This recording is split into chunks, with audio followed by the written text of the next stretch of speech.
Hello दोस्तों, welcome to my channel metal 2.0 classes में आपका एक बार फिर से स्वागत है। आज मैं आपको दीर्घोत्तरीय प्रश्न पढ़ाने जा रहा हूं सामाजिक विज्ञान का, जो लगभग राष्ट्रवाद यूरोप में राष्ट्रवाद का है, जो हर साल लगभग इस पाठ से 2 ही 3 प्रश्न ऐसे हैं जो हर साल पूछे जाते हैं। तो अगर आप मेरे चैनल पर नए हैं तो मेरे चैनल पर को सब्सक्राइब करिए तथा बेल आइकन को दबा दीजिए ताकि मैं जितना भी वीडियो बनाऊं आपके पास उसका नोटिफिकेशन पहुंच सके। तो चलिए बिना देरी करते हुए हम प्रश्न की तरफ चलते हैं।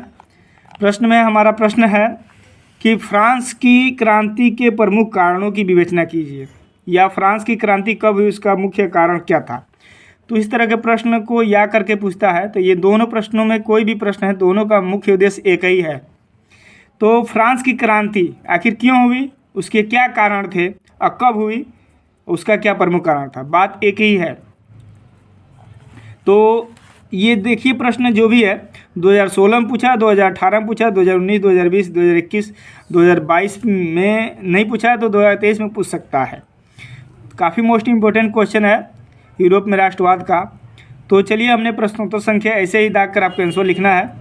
इसमें जो पहला हेडिंग हमने बनाया है उससे पहले इसमें कुछ हमने शब्दों को लिखा है। फ्रांस की क्रांति 1789 ईस्वी में हुई, जिससे वहाँ के शासक लुई वंश का अंत हो गया। फ्रांस की क्रांति का ही दिन था कि लुई वंश का जो शासक था उसकी शासन समाप्त हो गई।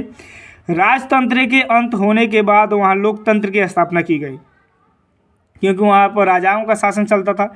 लुई 16वां यानी उस लुई वंश का जो बुर्बो राजवंश का लुई 16वां था, उसका ये 16वें नंबर का राजा था। सोचिए तो कितना बड़ा राजाओं का खानदान रहा होगा। इस क्रांति के प्रमुख कारण निम्नलिखित हैं। इस क्रांति के प्रमुख कारण निम्नलिखित हैं। पहला है अयोग्य शासक। अयोग्य शासक मतलब जो वहाँ का शासक था लुई 16वां, वो किसी काम का नहीं था। वो जो भी काम करता था उल्टा सीधा ही करता था, जिसका खमियाजा वहाँ की जनता को ही भुगतना पड़ता था। फ्रांस की क्रांति के समय फ्रांस की राजगद्दी पर लुई वंश का लुई 16वां शासन कर रहा था, जो एक अयोग्य, निरंकुश और स्वेच्छाचारी शासक था।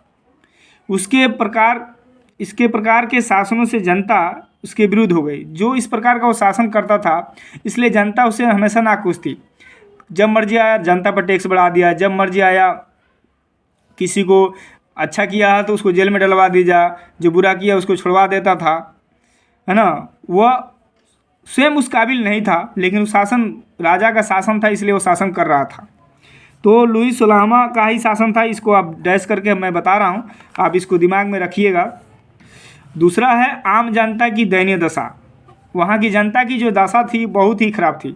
फ्रांस की क्रांति के समय शासक उच्च वर्ग और कुलीन वर्ग जहाँ ऐसे आराम की ज़िंदगी जी रहे थे, वहीं आम जनता के जीवन बड़ी ही दयनीय थी तथा रोटी रोटी के लिए बेहाल थी, क्योंकि वहाँ जो समाज था वो 3 स्टेटों में बटा हुआ था।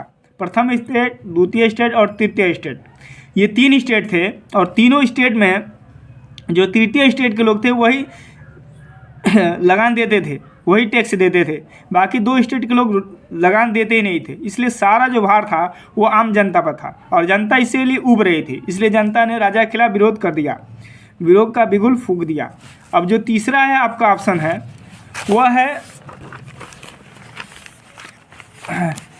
वह है मजदूर वर्ग की दुर्दशा। इसमें कम से कम आपको 4-5 हेडिंग लिखने पड़ेंगे, कम से कम 1.5 पेज आपको लिखने पड़ेंगे, तब जाकर आपको 6 नंबर मिलेगा। 6 नंबर का पूछता है दीर्घोत्तरीय प्रश्न या विस्तृत प्रश्न। तो फ्रांस के कारखानों में मजदूरों के लिए स्वास्थ्यवर्धक परिस्थितियाँ नहीं थी। बहुत गंदे जगह होते थे, उसमें जो भी हानिकारक गैसें निकलती थी, उन्हीं के बीच रहकर मजदूरों को लंबे समय तक काम करना पड़ता था। यहाँ तक कि इतिहास में आया है कि कभी कभी मजदूरों से 8 घंटे की जगह 12 घंटे या 18 घंटे काम करना पड़ता था और उन्हें उनकी वेतन में वृद्धि नहीं की जा रही थी। यानी आप सोचिए कि महंगाई बढ़ रही हो और किसी की सैलरी ना बढ़े तो वहाँ की जनता का जीवन जीना कितना कठिन होगा। किसी भी घटना का शिकार हो जाने पर उन्हें किसी प्रकार का मुआवजा नहीं दिया जाता था। सोचिए कैसे मजदूर काम करते थे, रोजी रोटी के लिए वो कितना परेशान होते होंगे। तो इसलिए क्रांतिकारियों को साथ देने के लिए वहाँ की जो मजदूर वर्ग था वो क्रांतिकारियों को साथ देने लगे, जो राजा के खिलाफ और वहाँ के शासन के खिलाफ आंदोलन कर रहे थे। अगला हमारा हेडिंग है वह है मध्यम वर्ग। ये जो बहुत मोस्ट इम्पोर्टेंट क्रांति का जो इसका क्रांति था उसका बहुत ही मोस्ट इम्पोर्टेंट वर्ग था।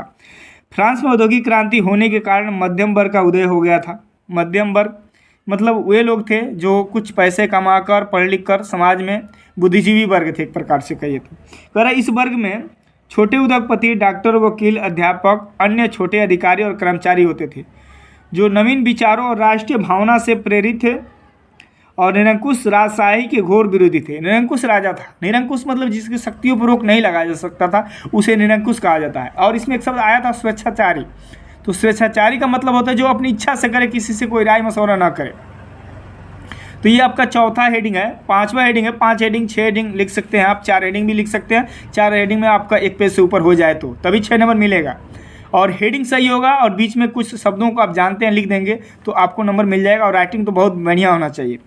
अगला है दार्शनिकों का प्रभाव। इस समय कुछ दार्शनिकों का उदय हुआ जो जनता को प्रशासन के अन्यायपूर्ण शासन और क्रूरता, समाज की बुराइयों से लोगों को अवगत कराया कि भाई जो राजा है ये कोई इसको ईश्वर ने शासन करने के लिए नहीं भेजा है, ये स्वयं का अपना शासन चलाते हैं अपने फ़ायदा के लिए।